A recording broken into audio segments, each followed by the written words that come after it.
Welcome back to episode 20. Yes, 20 of the Roll the Tape Sports Podcast. I'm Jackson White alongside Jalen McKissick.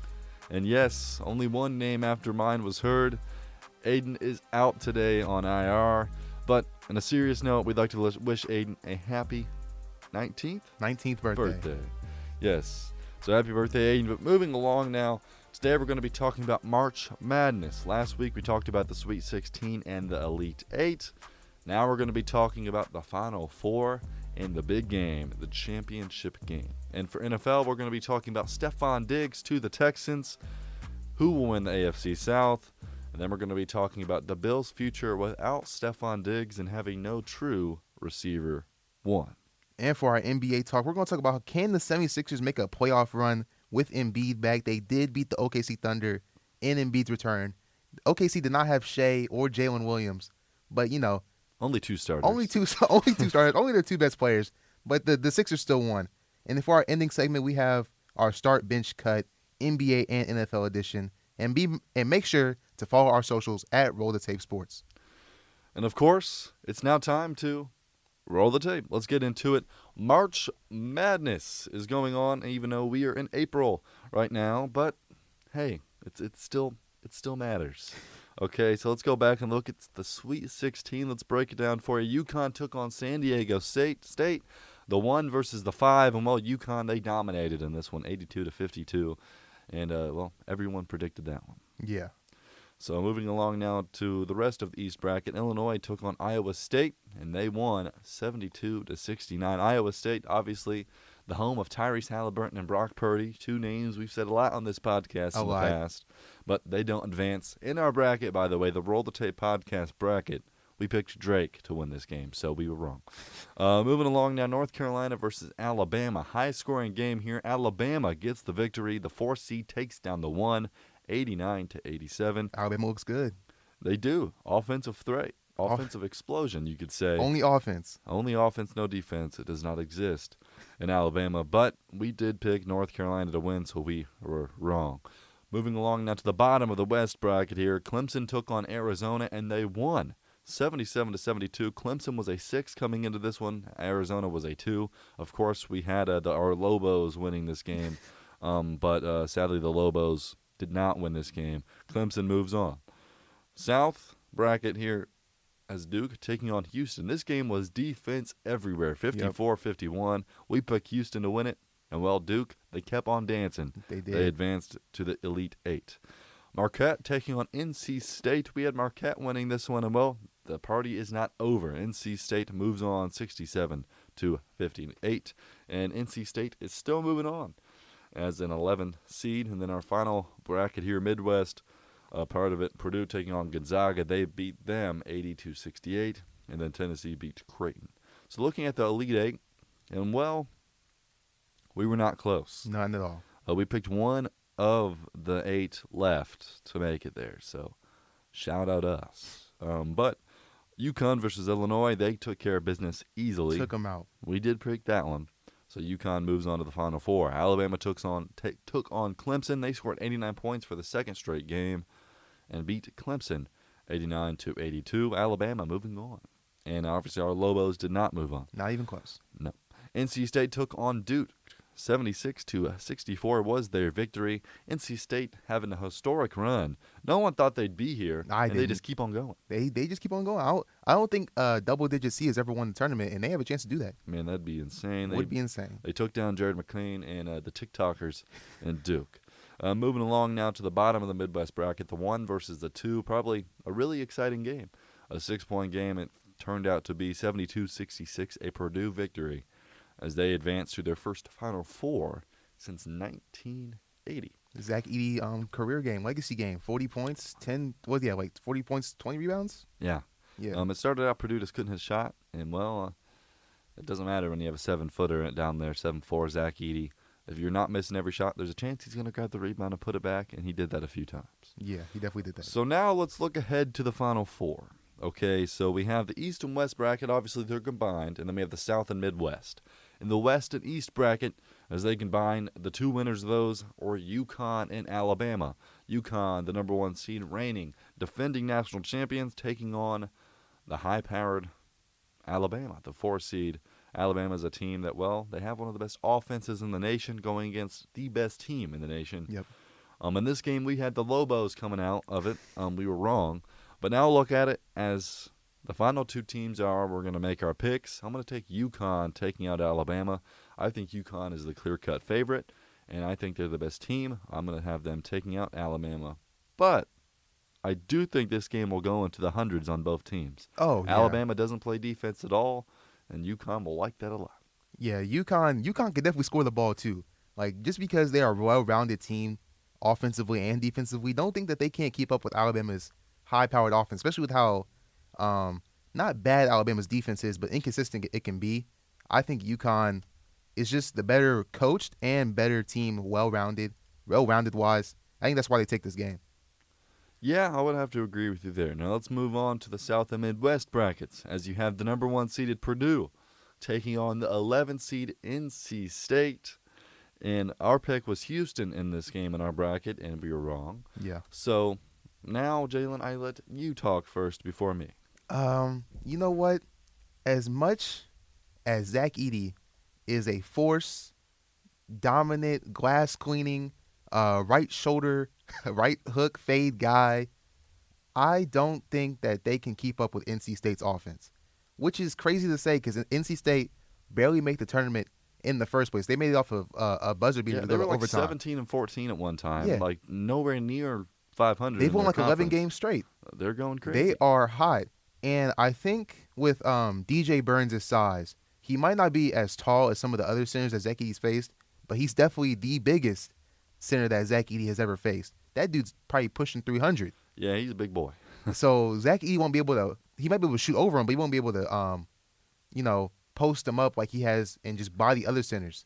I think that's going to be the real test for NC State. So I'm going to take NC State. Ooh, NC State. I mean, I'd like to see it. I really would. That would be a phenomenal thing. An 11th seed going all the way to the national championship game. It's never been done before. I like the underdogs. And we picked the Lobos to win it all. We know. But as much as I would like to pick NC State here, just Purdue is so good. They're the best three-point shooting team in the nation. Yeah. And they have the best player in the nation. And you know what? He doesn't shoot threes. So that means other players are contributing to that best three-point shooting percentage in the nation. And their big guy, the best player in the nation, he's not even shooting threes. Give me Purdue by 10. Purdue by 10? You think it's going to be by 10? Yeah. Honestly, I don't know because Purdue's like other players other than Zach Edey during the Tennessee game, not all of them showed up. Like Braden Smith had a good game. Well, no, they shot really bad in the first half. Yeah. Really bad. Really bad. Like really bad. But they won't shoot really bad after a week's rest. You don't think so? No. And I like NC State's big guy. What's his name? DJ Burns. DJ Burns. I like, what's he, like 300 something? He's like 6'8", 6'9", almost 3 something. 3 something, 6'8".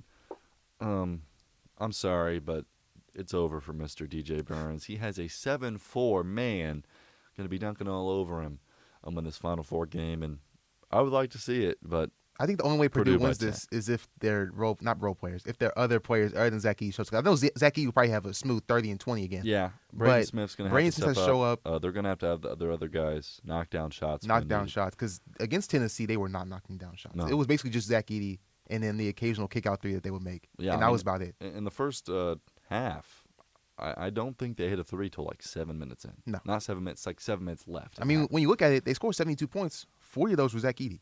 That's Yeah. more than half of their points were just Zach Edey. I mean, yeah, and I mean the 3-point shooting in this game by them was bad. It So was they're pretty going to have to shoot well to beat NC State, but I don't know how Burns can score On and Edey, hit shots on Edey. That's true. I just don't know because Edey's hands are going up, and I mean he's probably 10 foot tall with his hands up in the air, Yeah. at least, and it's just going to be hard. But hey, he's been showing us all tournament long he can do the impossible. yeah. But moving along now to the top and the bottom. The combination Purdue versus UConn for the national championship game, the 1 versus the 1. This is gonna be storybook. I think. Oh, this might be one of the best championship games we've had in years. Yeah, If this is what if this is what turns out. happens. So I'm gonna be picking UConn versus Purdue. You're gonna be picking UConn versus NC State. Okay. And well, I think it's gonna go like this. I think UConn beats Purdue by about 5. I can see that. I can see it being a slug match. It's going to be close. I think it's going to be a defensive battle. I think UConn is the best team in the nation. I think they've shown that. But I think Purdue is on a special run they haven't been on in forever. This Purdue team has never won a national championship. They're looking to put their first banner in the rafters for the first time in school history. School history, yep. It sounds almost poetic. You could say Purdue Especially winning it all. Zach Edey's last year. Zach Edey's last year. You got a coach who's been there forever. Yeah. Always getting the number 1 seeds. They just could never get the monkey off their back. Can they do it? No. I'm going to take UConn by 5. I think Edey has a good day. UConn has another 7-footer as well who can play kind of against up Edey. Obviously not to the skill level of him, but can play at least him. And UConn, I think they have the better players, 1 through 4, than Purdue. I really like Braden Smith, but UConn just kind of has that mold. I think back-to-back is almost written on paper. And maybe I'm wrong, but to me it sounds like it. I think that it's also written on paper. No matter who they verse, Purdue or NC State, I think UConn is the heavily favored team no matter what. They just have that it factor for me. Coach-wise, player-wise, it's just been written in the stars since the March Madness tournament started. I don't think they've won I don't think there's been a single-digit game that they've won this entire. I think they've won by double digits every single game. Yeah, and they did that last year too. Yeah, they exactly. They kind of just cruised to the tournament, and you look at it in the Elite Eight, they won by a lot. Won by a lot. Sweet 16, they won by 30. You look at round of 32, they run by 20. Exactly. You look at the round of 68, they run by 30 or 40. I mean, this team is destined to win it all. Yeah, and I think you're right. Like they're just too good. I just can't see them losing, especially to 11 seeded NC State, even a Purdue team that's worse on paper. But hey, just a match. And wait. Okay, Purdue has lost to a top 10 seed. Not top 10. Bottom 10. A bottom 10 seed the last 3 years. Hey, it could still happen. It could still happen. I forgot about that. And since I live in Indiana and I'm not a Purdue fan or IU fan, that would be funny. It would be hilarious because those Purdue fans, they think that there's something here. Oh yeah, I mean, they're like Cowboy fans almost. Every year, This is our year. This is our year, every year. And to see them, would be funny. To see them lose in that fashion to another double-digit seed, and they thought that the curse was over, would be absolutely hilarious. No, it would be hysterical. Shout out to all the Purdue fans out there, though. Some of y'all are cool. Some of y'all are cool. Some of y'all are not. Some of y'all are not. That's like most fan bases, though. But I feel like y'all have more bad than good sometimes. Sometimes. Just depends on the year. Hey, but UConn winning it all?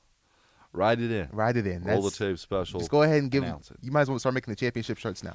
And they already made them, and they gave out the. They're already in the locker room. Purdue and the NC State ones are going to be heading overseas. Oh, yeah.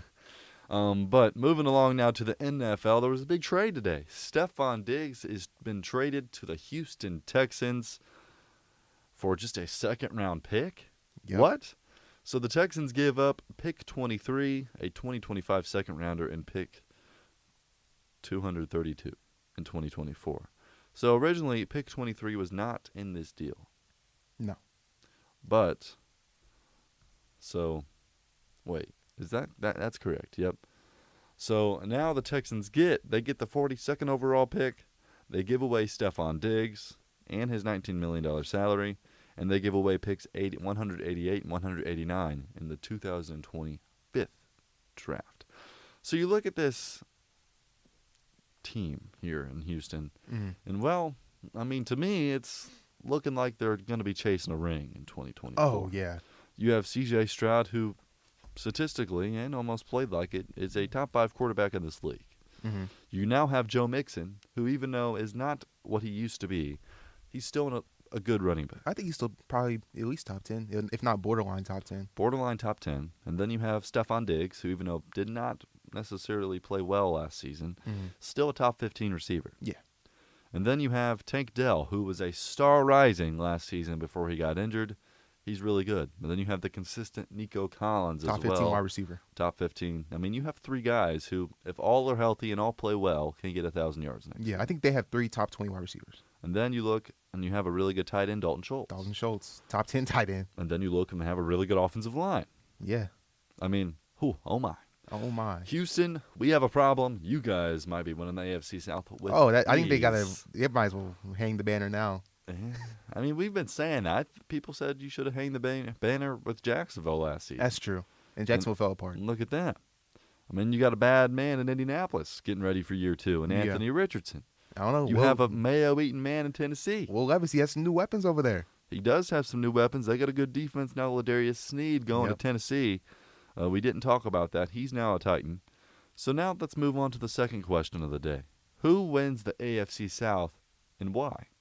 And to me, I think this is a two-man race. I think it's a race between the Houston Texans and the Indianapolis Colts. I do like the Jacksonville Jaguars in a sense of Trevor Lawrence, but I don't necessarily like their coaching. Mm. So I'm going to say they're third in AFC South. I don't think Tennessee's ready. I'm going to say they're fourth. Okay. I think it's a two-man race between the Colts and the Texans. And the Colts and the Texans, well, they had a chance to win the division this past season, with the Colts failing on a fourth down attempt on 4th and 1 on their own goal line. Well, I think the Colts could get a revenge. I think Anthony Richardson could be a top 10 quarterback in the league next season. Jonathan Taylor, it will return to top 3 running back prowess. Yep. And I think Michael Pittman could take another step. Yep. But Houston has already a top 5 quarterback.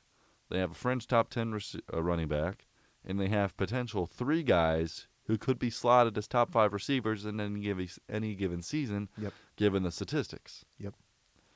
I think this is a check to cash. I think Houston will be your AFC champions next season, AFC South champions, maybe even AFC champions. Oh, I can see them getting the 1 seed. If you're Kansas City, you're scared of Houston. Yeah. I think Houston right now poses the biggest threat to Kansas City, but that's for another conversation for another day. We're talking AFC South. I think it's going to be – I really like Shane Steichen. I think he's going to get the Colts 12 wins if Richardson plays well and Taylor returns to top 3 running back poise. But I think this is Houston's race to win. I think Houston can get to 15 wins this season. Will it happen? I don't know. But if Stroud can stay healthy, I think the sky is the limit in Houston. Yeah, I think this is definitely the Texans' division to lose because as of right now, they might have the best team on paper in the AFC or even the league. If you look at offense and defense. Defense, they were one of the best defenses last year with just a rookie head coach. And hey, let's not forget, Delo Hunter is now on their defense. And oh my. Oh my. I mean, him and Will Anderson on the opposite sides of each other is absolute madness. I mean, it's just crazy how the Texans just 2 years ago we're in the mud. We're in the mud. Davis Mills was their quarterback, and now they could be the Super Bowl favorites. 2 years ago, I don't even know if they had a direction.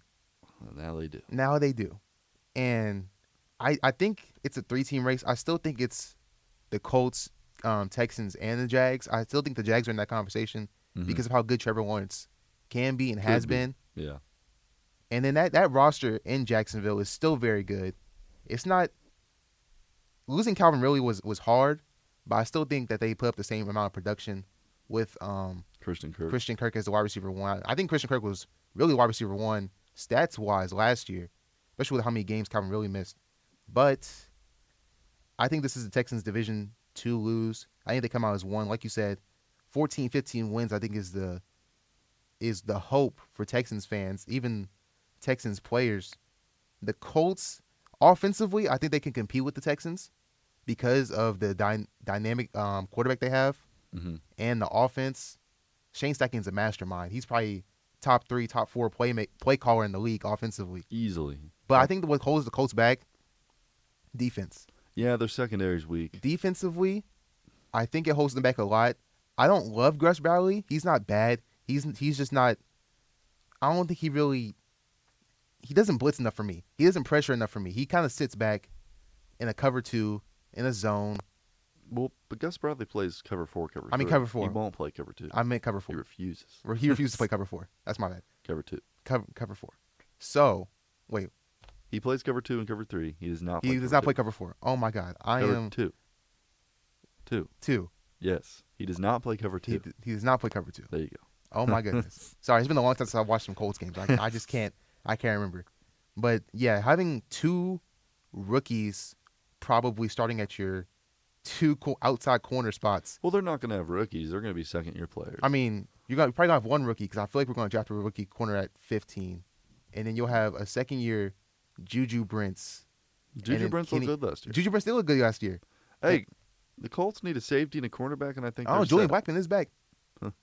What, you don't like Julian Blackmon? He's all right. What do you mean? He had a career year last year as strong safety. Yeah. And how many big plays did he also let up? That was more Rodney Thomas than him. Was it? Yeah. Rodney Thomas sucks. No offense to you, Rodney Thomas. I love you. Yeah, I like Rodney Thomas. I like Rodney Thomas as I don't like him third being safety. I don't like him being my starting safety. That's for sure. Well, I like him as a third safety. I like him on the special teams. 3 sets. I like him on special teams. Yeah, what's that one guy who was on the special teams for the Colts for a while? Who? Zaire Franklin? No, he's on the Niners now. I know who you're talking about. I can't remember George his name. Odom. You want him to be a George Odom type player? Yeah, exactly. Hey, he was an All-Pro. He can come in whenever somebody's hurt, but if the whole team's fully healthy, he's not starting. They definitely need another safety. But moving along about Colts talk. But yeah, this is the Texans division. Texans conference, really. I think every team's chasing after the Texans at this point. Yeah, I mean, I still think it's a chase for Kansas City since they've won 2 straight. And last year, them winning it is just crazy. But I would definitely say Houston's there. Houston's definitely Houston, your time is now. Yeah. But now let's move on and look at the Bills. Okay, the Bills' current offense. Of course, you have quarterback Josh Allen. And then your running back is James Cook, who played good last season. Their receiver 1 right now is Curtis Samuel. Yep. And then their receiver 2 is Khalil Shakir, who even though he is young, had a decent year last year. Nothing special. The receiver 3 is Mac Hollins. Yep. And then, of course, their tight ends include Kincaid and Dawson Knox. So, safe to say, Samuel, Shakir, and Hollins don't look like a receiver 1 to me. No. They all look like bona fide receiver 3s. The best wide receiver on the team is Dalton Kincaid. Yeah. So, right now, I mean, does that kind of tell you what, I mean, obviously, Buffalo's idea is on offense? I mean, if you look at it, Stefon Diggs last season, towards the end of the year, didn't do anything. No. And if you can go out and get a young guy and you get pick 23, I would assume pick 23 is going to be used on a receiver. It's going to kind of be like how Tennessee traded away A.J. Brown and got in Traylon Burks. Deshaun Brooks. Or not Deshaun. Traylon Burks. Deshaun is crazy. Deshaun is crazy. But obviously Burks didn't turn out in Tennessee, but I would assume it's going to be like that. Because this team drastically needs a receiver, and Diggs didn't do it. And that's the only thing that kind of worries me about Houston. Houston's going out and getting all these guys that are very good. Mm-hmm. It kind of reminds me of a team that did this just a few years ago named the Indianapolis Colts, a team that has a really good quarterback, a really young quarterback who just came off winning a playoff game, taking his team to the AFC Championship game. Andrew Luck, let's build around him. Let's go out and sign a veteran running back. Let's go out and sign/trade for a veteran receiver. And I think we know what happened to that Colts team in 2015. Yeah. Am I comparing Frank Gore to Joe Mixon? Joe Mixon? Yeah. Am I comparing Stefon Diggs to Andre Johnson? Yeah. Would I say they're necessarily parallel? No. No. But, I mean, Andre Johnson did have his last year in Houston wasn't that bad. Mm-hmm. Same with Diggs going last year in Buffalo. And Gore didn't really have the best years last year in San Fran. And, well, Joe Mixon didn't really have that good of a year last year. I mean, it kind of makes sense, but that's just a little correlation. But the one thing with them doing that, obviously you're having $19 million come in with Diggs' contract. Yeah. He's going to want a big contract after this season. season. How old is he, actually? He's up there. He's in his 30s, I think. I think he's like young 30s. I think he's 30 exactly, maybe? He's 30 exactly. Yeah. So he's 30, and he's probably going to be 31 by the time the year's over. He's going to want. Yeah, he turns 31 in November. Yeah, so season's going to be right new. Yep. Like week 5, 6, whenever that happens. So he's going to want money next season, and it's $19 million. Obviously, you have money, it's fine. But the issue with bringing in a lot of these older guys is, can they perform? Mm-hmm. Stefon Diggs, when he was 26, bringing in is phenomenal. But I think it could hurt/hinder the progression of Tank Dell if Diggs comes in, because I thought Dell would be the receiver 1 this year. Now he comes in and he's going to be a slotted, maybe a receiver 3 coming off injury. Yeah. That could hurt his regression. Not his regression, his progression. So I think time will tell with that, but that's something to keep an eye on. But now, obviously, Bills, I think they're going to go draft a receiver. They have to. They have to. I mean, if they don't, Might as well sign me. Lucky for them, this is probably one of the best wide receiver classes in a couple years. Yeah, it's definitely. I would say good receivers are probably going to go between 1 and 2. Rounds 1 and 2. I think every receiver coming off the board, I could see having a good career. But crazy stuff. Obviously, mock draft season. We'll have another mock draft special here in a few weeks before the draft happening at the end of April. But now let's move along now to a little bit of NBA news. Joel Embiid is officially back with the 76ers, like you said, Jalen, in the preview. They beat the Oklahoma City Thunder here recently, and the 76ers kind of sit in an interesting spot this year. So right now in the NBA standings, if you look at it, the 76ers are slated as the 8th seed with a 41-35 record. And how many games do we have left? About 6. 6 games left. And right now, they're 4 games back from the 6th seed. So meaning they'd have to go 4-2 with Indiana losing out. Yeah, basically. So I think their chances at the 6th seed are done. I don't think they're. I think their chances at the 7th seed are done. They're 3 games back from the Heat. Yeah, it's true. I don't see the Heat going 3. I don't see the Heat losing 3 games. So I think their chances now are between 8, 9, and 10.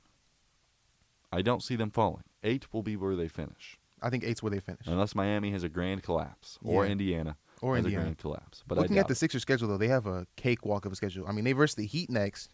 Okay. Well, that's important. That's important. That could mean that something. game's that important. will tie their wins. So it can happen. It can happen. But they after can that, move up. They verse the Grizzlies, then the Spurs, then the Pistons. Magic's hard, and they verse the Nets. Wow, man. They've taken on the Pistons and who else? Pistons, Spurs, Grizzlies, and Nets in the Magic. That's a cakewalk of a schedule. I mean, the Magic are very good. Magic are good. Magic and Heat could be losses. But they're not losing to the Grizzlies. Yeah. They shouldn't lose to actually, the Spurs have been playing really well lately. Wemby has been playing very well lately. He had 9 blocks yesterday. He had 40 and 12 or something a couple days against ago. the Knicks. But he had 9. He almost had a triple double off blocks the other day. I think he's done that before this season. I think he has. And then crazy, by the way. The Nets suck. So they could really finish out. How did Embiid play versus OKC? I think he scored I didn't watch it. 20 something. Embiid also 24. always destroys the Pistons. So if you're a sports bettor, sponsor us, by the way, Underdog. We'll take it. Go the over on Embiid versus the Pistons. He always seems to play them a lot every year. It seems like he just loves playing the Pistons and the Wizards. He seems like he plays them like every game. I mean, he sees Isaiah Stewart, Jalen Duren guarding him. It's just free eats. I'm getting 30 tonight. 30 and 15 incoming for Embiid. He'll have it in the first half. Oh yeah. But looking at it, making the playoffs is the question, right? I think they will win the play-in. I think they'll definitely win the play-in. I don't know if they. I don't see the top 8 seeding changing. No. I see Miami being a 7 and facing Milwaukee. I see Boston taking on Philadelphia. I see Indiana taking on Cleveland, and I see the Magic taking on the Knicks. That's how I think it's going to be. Honestly, I can see Indiana sliding up to 5. The Pacers are 3 games back from the Knicks. I don't know. The Knicks are on a 3-game losing streak. You never know. We'll see after tonight. Indiana takes on, I believe, the Knicks. The Nets. Excuse me. So now we have to look at it in the play-in. Okay, so you'll have don't the 7 and 8 play? 7 and 8 play, and then the loser of 7 and 8 play the winner of 9-10. So winner of 9-10, you have the Bulls versus the Hawks. I don't know though. I'm taking the Hawks. Because if Trae Young's back, I don't think he's back yet. If Trae Young's back and they versus the Bulls, I'm taking the Hawks because of how good DeJounte Murray's been playing lately. If there's no Trae Young, I might take the Bulls. Because the Bulls have been on the heater too. Bulls have won a lot of games recently too. The Bulls are 4-6 in their last 10 on a losing streak, and the Hawks are 6-4 in their last 10. So, I guess we'll see. We'll see, but I could see the Hawks pulling it out even if Trae Young's not there. So right now I would say the Hawks. I have them beating the Bulls. Okay, I can agree with that. And then I have the Heat beating the 76ers, and then I'll have the 76ers beating the Hawks to make the playoffs. To make the 8. If that is how it comes out, I don't think the Celtics want to see the Sixers first round. No, because Boston, even though you have Porzingis and Horford, those guys can't guard Embiid. They can't guard Embiid. But I think Boston still sweeps Philly. You think in 4? I think Philly steals the game. What do you think? Embiid has like 46. I think they steal a game in Philly. I could see them. Yeah, I would say Boston wins in 5. It's just Philadelphia doesn't have the guard play of Boston. Obviously, you have Maxey, but Maxey's nowhere near Tatum. You're starting Maxey, and then you have Brown, and Budward, and then you have White, my long-lost cousin, who still almost was an all-star this year. Yeah. And then you have Drew Holiday. So Boston just levels ahead of almost everyone in the NBA. But Yeah. let's talk about the Raptors. The Raptors. What's going on with them? You want to talk about the Raptors? The Raptors is a crazy segue. I don't know. Scotty Barnes has been hurt for a while. Scotty Barnes is hurt. They've lost 14 straight. They've lost 4. I didn't know they were that deep in. Yeah. In the losses. Raptors have lost 14 straight games. I mean, Scotty Barnes basically. They're now 23 and 52. What does the future hold for the Raptors? For the Raptors? Because they're kind of in a spot now where they could be kind of in a same situation as the 2021 Indiana Pacers. You have a star in Scotty Barnes, but does Scotty Barnes equal wins? And I don't know. Are you equaling Scotty Barnes to DeMontis Sabonis? No. Oh. But kind of. I'm just wondering what's next for them because they have their own pick this year. They do. And they have ours. And they have the Pacers. And they have, obviously, Grady Dick, who hasn't done much this season. No, actually, lately he's been as doing of recent, more. Yes. Grady Dick has been on. Well, yeah. They're losing 14 straight games. You Well, might as but- well go get your rookie out there. Hey, might as well. Hey, if he was not playing and they were losing all these games, because no way a confident NBA team with decent players is losing 14 straight. Oh, no. So they're trying to do this. This is a tank job. This is a tank job, but Grady Dick has been putting up solid numbers in his time playing. This is about building confidence for next season. And that's good. Because I feel like he's gonna be a key player for them next season. So if you're Toronto right now, what position are you drafting in the draft? I think it's point guard and it has to be point guard. You think? Because they don't have a point guard. I mean, Quickly. I did forget about him. Quickly has been. Is he the future? At point guard? I don't know. No, because so what position do you think they go? 2? I think they go 2. They don't go 3 or 4. They don't go 3 or 4 5. because they have RJ. Unless, what's that one center that's in the draft? Starks or whatever? I can't remember his Not name. Starks. I don't know. Star? I'm not the biggest college basketball. He's a G League guy, I think. He's in or the G something. League? I don't know. Honestly, I'm not gonna lie. Ever since the Pacers traded away their first round pick, because usually what happens is I look into the draft when the Pacers have their first round pick, and that's how I know everybody. And now that they don't have their first round pick, especially recently, I haven't looked into now it again. Especially because all the mock drafts this year are wildly different. Every single one has a different number. Because no one knows, because every player just sucks. Every mock draft has a different number 1, number 2, 5. Mm-hmm. Like it does. Like nobody knows what's gonna happen until like maybe like a week before. Who's gonna be number 1? Yeah. Even after the NCAA tournament's done, no one knows who's going to be number 1. Yeah. So. But I think they go 2 because I think Quickly is the future at point guard because he can score and he can pass. I would say Barrett's the future at the 3. At the 3, and this guy's then 4. Jakob Perl's not bad at the 5. So I could see them going 2. I could see them going 2 because right now they're starting 2 is Bruce Brown, or no, it's Gary Trent. Don't care. You need it. Even still, I still think Gary Trent's a better. I think you go 2 or center, and then if not, you go point guard. Just depending on, I think you take best available unless you take best available unless it's they are a 3 or 4. Yeah, I think they take a 2 because I think Gary Trent's a better player off the bench than he is a starter. Mm-hmm. I think he's more of a flamethrower off the bench. So I think you take a 2. I don't know what kind of 2. If you want more of a scorer or more of a defender, I don't know. We'll have to look more when it comes mock draft time. But the Raptors can be scary next year because Scotty Barnes is going to be rebuilding scary. They're building a scary team. They're building a scary something in Toronto. Yeah, they're building something. They're building something of all time. But moving along now to our final segment, obviously, next week we'll be talking about kind of recapping and finishing up this NBA season as the playoffs are right around the corner. So we'll be talking about that and kind of our season wrap-up. Probably should be next week, I would have to say. For what? The NBA season. I think there'll probably be like 1 game left by the time. Yeah, so after. We'll probably wrap it up. We'll probably wrap it up. And then, so now let's go ahead and get into it. Start, bench, and cut. Obviously, it'll only be us 2 today, so a little bit less answers, you could say. But we have some fun ones for you, so let's get started here with the first one. This is going to be fun.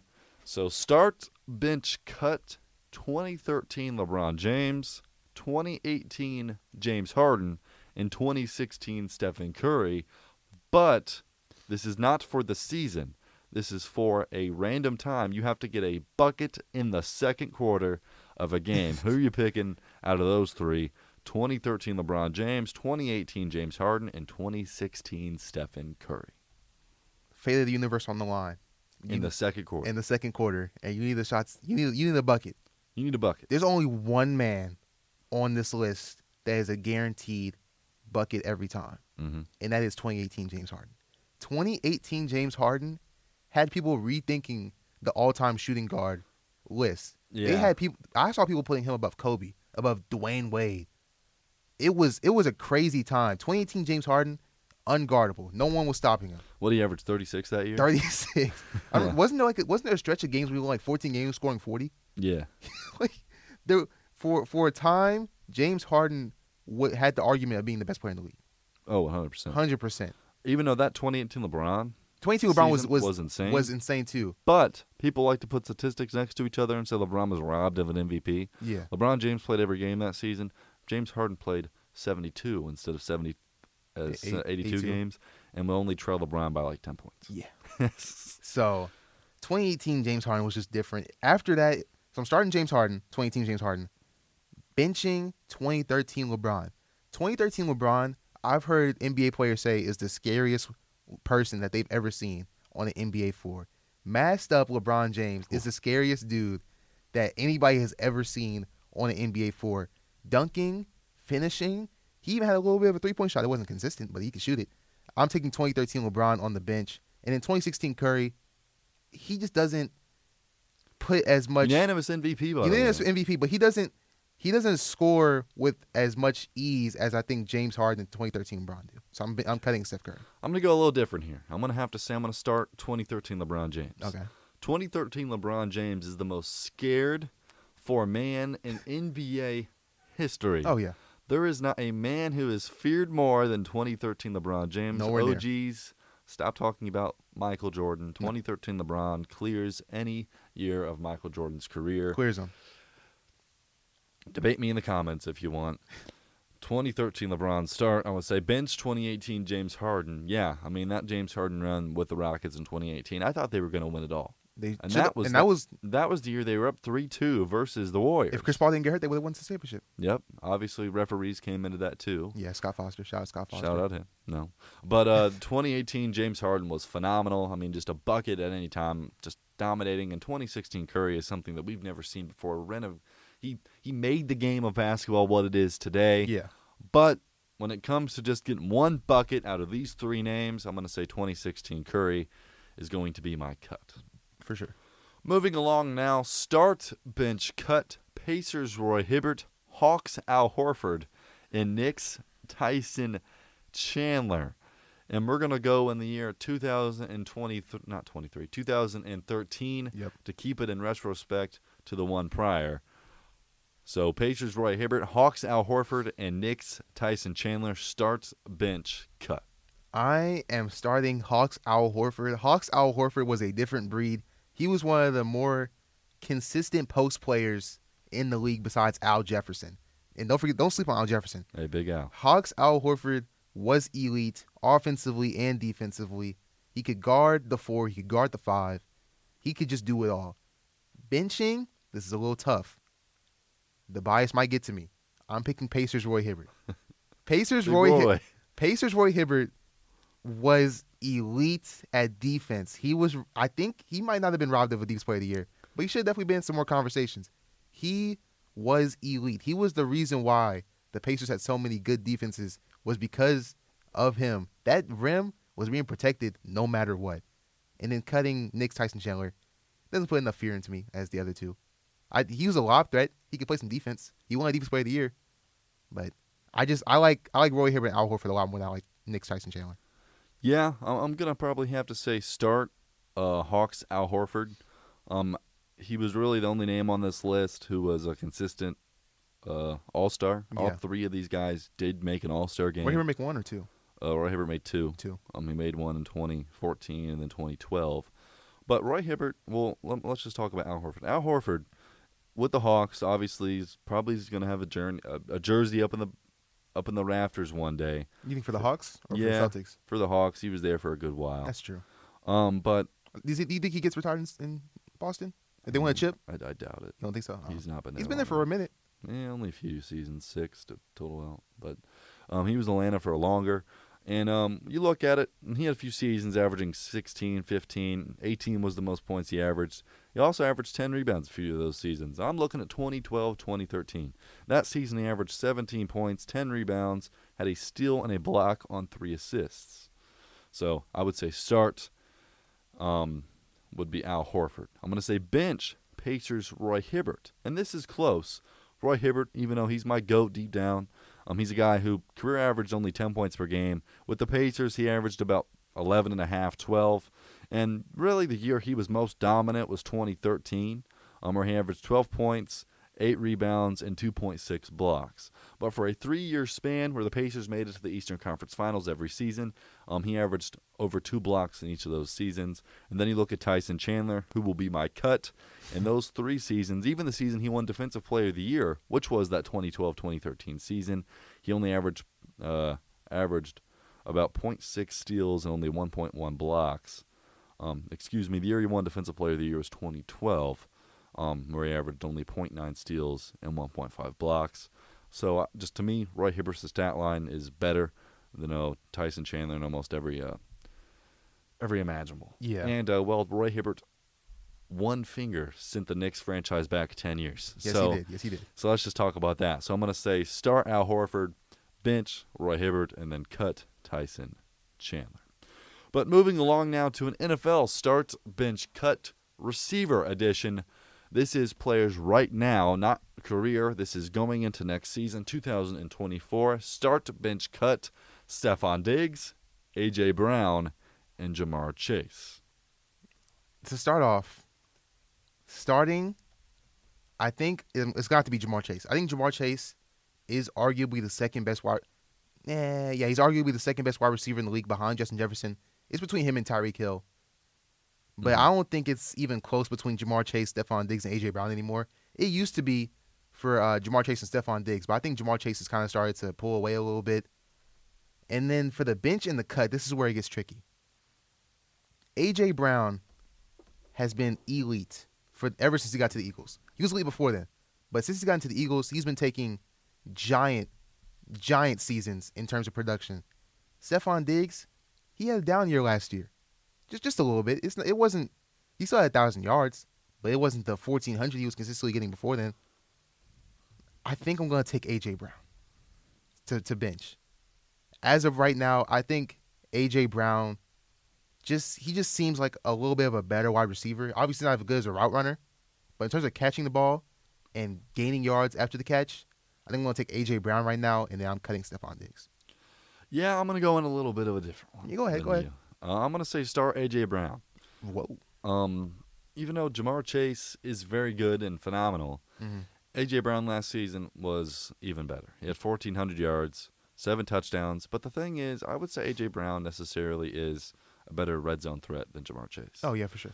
And even though you could say that they kind of have around the same touchdowns, a lot of Jamar Chase's touchdowns are long plays or kind of 60, 70-yard plays. A lot of A.J. Brown's touchdowns necessarily aren't. They're long, but they're not that long. They're not just go out and run, get it. He kind of has to go up and get it. And to me, I would say start A.J. Brown going into next season. I would say bench Jamar Chase. He's phenomenal. He's fast. He's going to have Joe Burrow. He's going to be good next season. Sure. And then I'm going to say bench Stefon Diggs, even though he's still, I would say, very good. I don't think he's elite anymore. And those two names prior to this name and stuff, Stefon Diggs, they're two are the two of the elitist receivers in the league. For sure. Diggs just isn't in that conversation anymore. He once was when he was getting 1,500 yards a season, but now I don't think he is. And going out to Houston, I could see him possibly being a receiver 3 in that offense. I could see him being the receiver 1, 2. It just depends. So going into next season with the situations they're in, I would have to say start A.J. Brown, cut Jamar Chase, and then bench Stefon Diggs. I can agree with that. But that's all we got for episode 20, I believe it is. Yeah, 20 in the books, 20 down, 20 more to go. 40 more to go, 50, 60. 50, 60. Hey, we'll go forever. But it's been fun. Obviously, no Aiden. Like to wish him happy birthday once again. He'll be back next week off IR. But it's been fun. Episode 20 in the books. Until next time. Yes, sir.